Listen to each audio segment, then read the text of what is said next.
Alrighty, what's up? This is the Convo for Oak Ridge Ford in London, Ontario, oakridgeford.com. Guys, I'm telling you, Ford's got some great programs on right now. Big money coming from the manufacturer, whether you want an F-150, an Escape, a Bronco Sport, you name it. There's relief from the corporation. Let me know at Norm at Oak Ridge Ford on Instagram, and I will take care of your vehicle needs. NJ and LDN and my man Mike Augello in Below NY. Kyle Dubas is no longer employed by the Toronto Maple Leafs. Shocking to many, not so shocking to others. I'm right in between, Mike. I don't know anything other than Kyle Dubas and the Leafs parted ways today. You've been on this story all day. What do you know?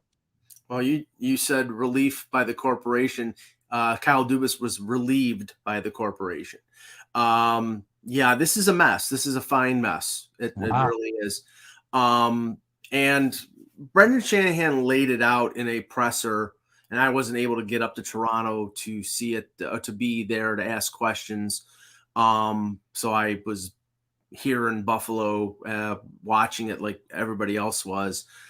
And, the commentary afterward is, how detailed he was in the timeline in terms of the negotiations with Dubas and where things fell apart. And Norm, it's funny because, you can say, in terms of like your career, in terms of your life, you're at a moment in history. Well, I was at a moment in history because I was literally 10 feet away from Kyle Dubas basically destroying his career in Toronto because Brendan Shanahan in his interview today, in his press conference today, said that he recommended to Kyle Dubas that he not talk to the media on Monday. He did, and that's when he brought up the, I have to talk to my family, and either I'm going to be GM of the Toronto Maple Leafs or I'm not going to be a GM at all. He brought up some reservations about the pressure of the job. And from a wide variety of sources, I've heard that started to, and Shanahan even admitted that started to sow the seeds of doubt when it came to Dubas coming back. Wow. Now the thing is that they were still negotiating. They were still on a timeline. They were still on a path to Dubas being extended. And apparently, according to Elliot Friedman, it would have been a 5-year extension. And there was pretty much silence for about 48 hours. And then it came out, and again, Shanahan pointed out this in his press conference, that Dubas's representatives tabled a new offer. Now, the question here is, was Dubas making this new offer because he wanted to force himself out, and that doesn't make any sense because his contract was coming up, but the new offer on top of the doubts about him wanting to be back, that pretty much was the last straw. And that's where Shanahan apparently, even after Dubas came back on Thursday night in an email and said, I want to be the Leafs GM, he went to the Ford Performance Center, went to his office, and basically said, we're going in a different direction. This is absolutely crazy. You are watching the Leafs Convo on YouTube. Norm and Mike, I want to thank all of the OGs and converts, and they are converting by the day, for supporting this podcast. We've had some of the best months we've ever had in 5 years of content. So thank you so much. We're entrenched as one of the main Leafs podcasts anywhere. And it's all because of you and our good-looking friend, Mr. Augello in Cheektowaga, New York. Thank you very much, Mike. This is insane. And again, I'm not unpleased. I'm very pleased by the salacious details. You'd think that it would be pretty cut and dry, that Kyle Dubas would have signed an extension and he would have modified his way of thinking, and this team would have gone on to do great things with a new ideology in place. But wow, this is remarkable. Brendan Shanahan that petulant? Is he just pissed off that Kyle Dubas didn't toe the line? Or was Kyle Dubas premeditated in some of these comments, hoping to spur on a reaction like he got, and then obviously the parting of ways? Well, I talked to somebody like a couple hours after, and I won't say who, just a colleague in the media, who has more contacts than I do.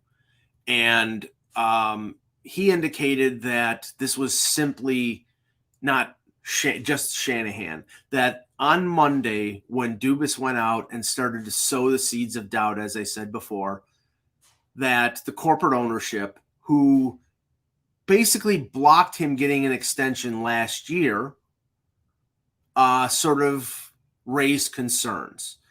And, you know, Shanahan is the point guy. He's the one who is coalescing Larry Tannenbaum and Bell Media and Rogers. And if one of the three doesn't, you know, is not good with this, then, you know, then that's a problem. And, you know, Brendan is there to take the hit if one of the three owners doesn't, you know, wouldn't buy in on this. Now, that was the reason why he didn't get the extension last September. Everybody was on board. They were negotiating. Then all of a sudden, Dubas comes out and says, well, I'm not so sure. My, you know, family concerns, blah, blah, blah. I mean, I'm just missing that. I think that was true. I could see the sincerity in his eyes. Again, I was sitting 10 feet away from Kyle Dubas when he was talking on Monday. And that apparently raised some concerns. Now, then 48 hours, 72 hours later, his agent is tabling a new offer. And and we don't know this for sure, and we won't know this until Dubas talks, and he may not talk for a while. But was the insinuation from Shanahan was that it was more money. If it was just more money, I think it would have gotten done. I think it was more money. It was more autonomy.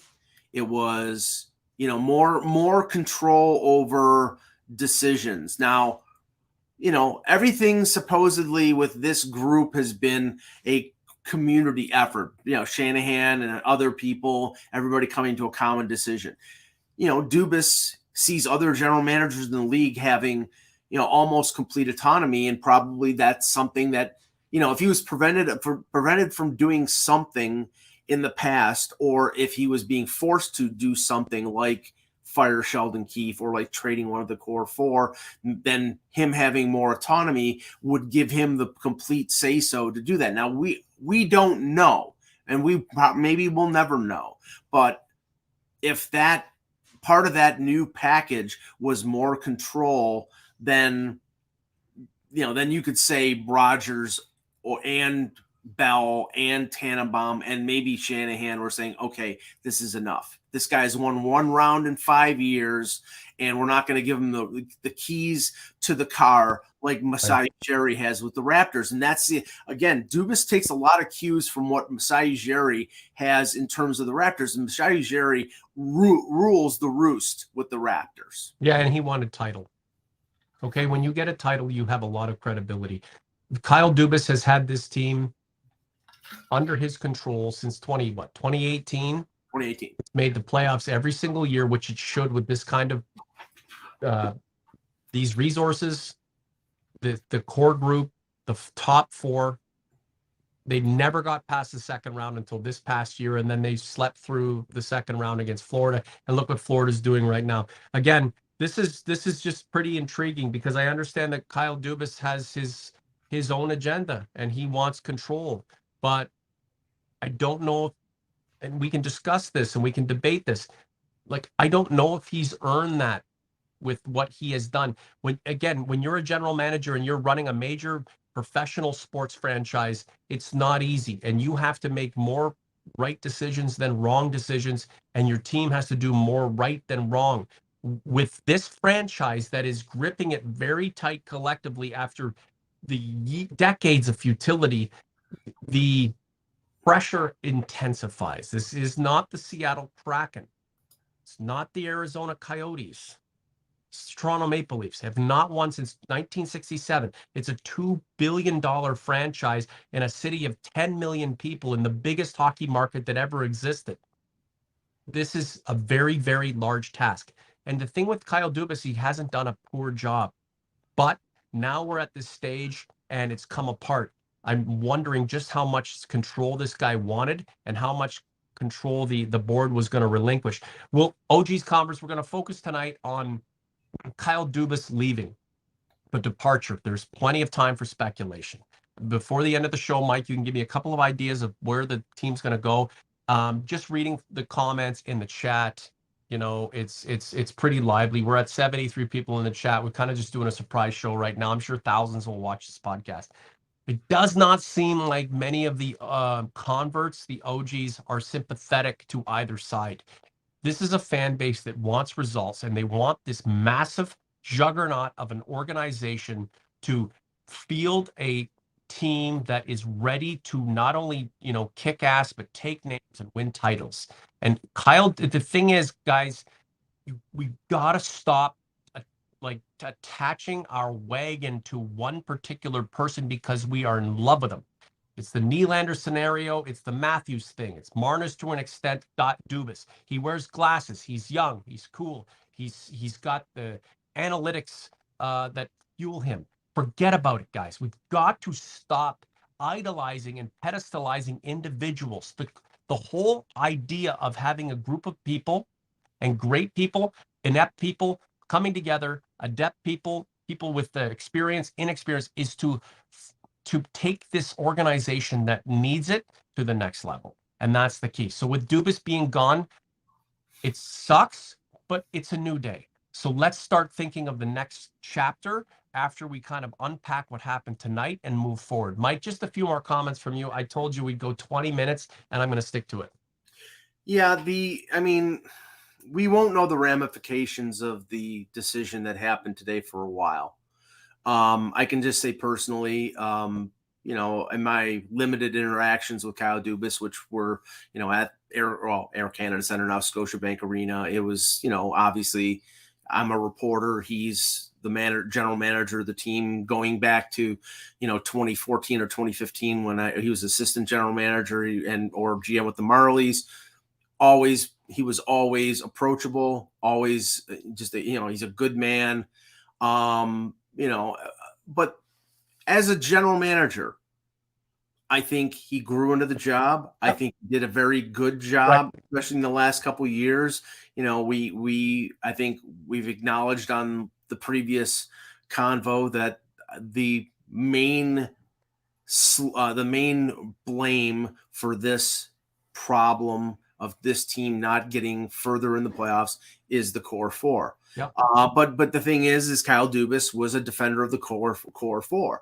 I think he's the guy who he drafted them for the most part, and he was there to champion them. He signed them, and God bless him for sticking with his guys. And that's the thing, Mike. He wasn't a turncoat. He stuck with them, and the crazy thing is that these two parties, MLS&E, Brendan Shanahan, the brass, and Kyle, it's remarkable that they came apart like this. I'm really I'm shocked by it. I'm surprised by it. But you know what, Mike?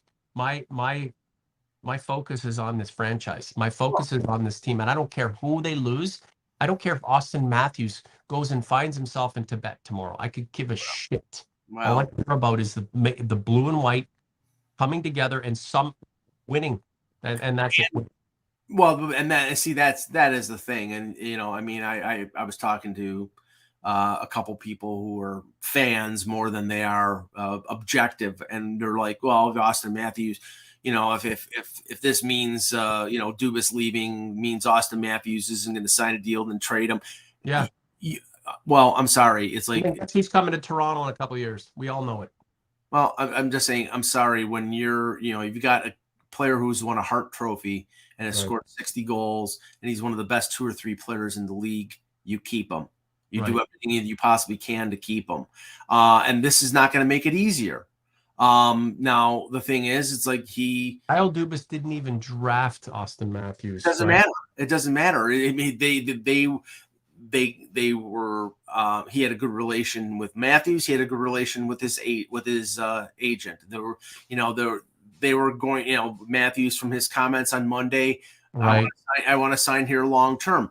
Does this upset the apple cart in that respect. Now that's a concern. Now, we'll talk about where they're going to go in terms of a general manager on a following show. But I have to say that, it wasn't limited. The damage done today wasn't limited to just Dubas. Jason Spezza announced his resignation. They let go the head coach and the coaching staff of the Toronto Marlies. So you're talking about a wholesale change, and obviously with Sheldon Keefe not let go, he's got another year left in his contract. Sheldon did not announce that. He's going to probably leave that up to the general manager.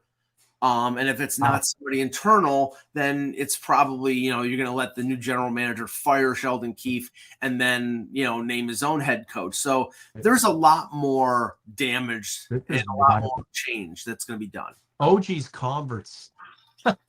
This is the drama that surrounds the Toronto Maple Leafs that we haven't had too much of late. And that's the thing with Kyle Dubas. There was some stability.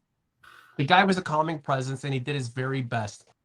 And a lot of what's happened is these are things that have happened outside of the realm of understanding with this group and what we see.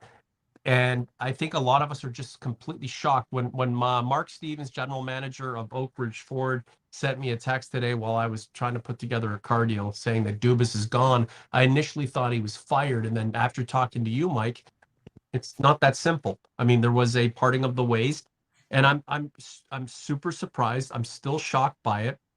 I'm intrigued by it. As a guy who produces content, this is great for us. Will it be great for the organization? That's the question. OG's Converse, thanks so much for being here. I'm seeing so many chats. We're up to 100 people in the chat now. There will be thousands who join this this content as the hours and days go by over the next I don't know, over the long weekend in Canada. I don't know if it's a long weekend in the United States. What is it? What is it? The Victoria Day? What is it? It's Victoria Day, isn't it? You're not even Canadian, you know this, and I don't have a damn clue. I have to. I mean, I come up to Canada all the time if I don't know the holidays. Canadian, my Paisan brother. This is the great thing, Mike. You know what's funny thing about Mike and I? We've been working together for what, Mike? What, 09? We've been in the same room once.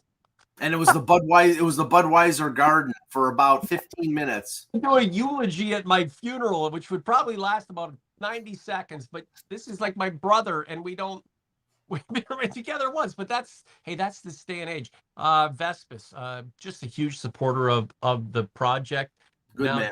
Dubas handcuff his work early on, how the contracts were done with the core, or was he just very unlucky with the timing of COVID and hard cap when that happened? Look, Kyle Dubas tried his ass off, and I expected him to keep kind of grinding away. It seems to me like this is a personality issue, and there's something more than his intention. I think if in a perfect world, he'd still be general manager of this team today. Vepsis is right, and he signed the core for around $40 million, as we know. But the fact that the pandemic hit and revenues were limited and the cap didn't go up, the expectation was that the cap by say 2021 was going to go up to $90 million, and then the pandemic hit, and it's now still, I think it's $83.5 million. So he had a lot less operating room. But see, the problem here is, and this is where you lay the blame at Dubas, is that they could have traded one of those guys.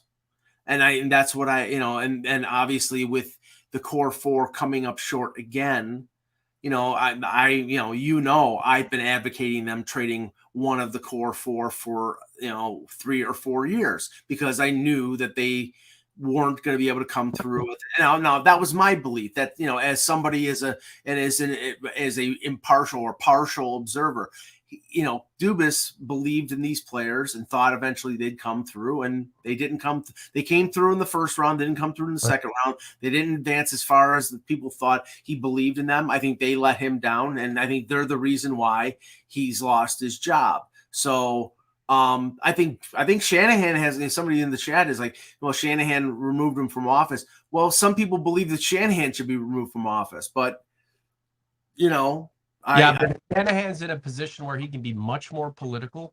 He can get into the minds of the guys who cut the checks. He's at the cocktail parties, and it's Brendan Shanahan. I mean, the guy won how many Stanley Cups? He was a 600 goal scorer, and honestly, if the Maple Leafs could sign 3 Brendan Shanahans right now, where would they be, right? So he's in a position where he can do the schmoozing, he can do the politicking, and he's got the pedigree. Kyle Dubas is in the line of fire. And this is a guy who, in other circumstances, if everything were perfect, would still be the general manager of the Toronto Maple Leafs. The thing is, Mike, with the information that's been revealed today and everything that's coming to light, I'm not so sure he wanted to be. And that's why he's where he is right now. And that is why the Leafs are in the predicament they're in. The predicament of having to find a new general manager. And man, oh man, we're going to dissect it. We're going to get into it. We're going to talk a lot about it because I'm telling you right now, Kyle Dubas's his prospects for success may be greater than what the Maple Leafs are at this point. Who is going to jump at the helm of this team? Well, to where it needs to go, because again, you could take over this team and go, let's just keep going forward, and it'll at another 100-point season. But what the hell does that amount to when this team does that year in and year out and fails in the playoffs? Or you can regress a little bit, have people up in arms, but maybe make some retooling and then take another shot at it. Or you can say we gave it a shot with this philosophy, but I'm coming into the mix with something completely new, completely different, radical in many of people's opinions, but we're going to go for it. I'm the man in charge. Get ready for a little bit more pain because we're going to reset ourselves. Last word to you, Mike. Well, I'll give credit to Jeff Merrick, who said this on his morning show today as a possible candidate, and you'll love this. Mark Hunter. And I don't know if that's, it. I mean, we know that Mark Hunter left the Leaf organization in 2018 when Dubas got the general manager's job, and how ironic would be if they went to Mark Hunter. I don't think that's gonna happen. But Jeff was speculating that it would be there's familiarity there. There's familiarity with Matthews, and obviously Marner going back to London. So there's going to be a number of candidates, guys like, Elliot Friedman or Pierre LeBrun or Chris Johnston. They have all the contacts, and you're going to hear names being leaked out, Brad Treliving, John Chaika, maybe I don't want a boutique general manager. I don't care if he can speak to the media or not. Somebody come in and build this team into a juggernaut of tough SOBs who can play the game in all 3 zones and can beat you with speed, with skill, and with feistiness and with power. I want a whole team of Brady Kachucks and Matthew Nyes and Matt Kachucks. That's what I want. That's what I want. Come in and do that. We don't need the Leafs. The last thing the Leafs need right now, Mike, is a boutique general manager. He's the in thing. That's what happened with Kyle Dubas, and he wasn't a failure.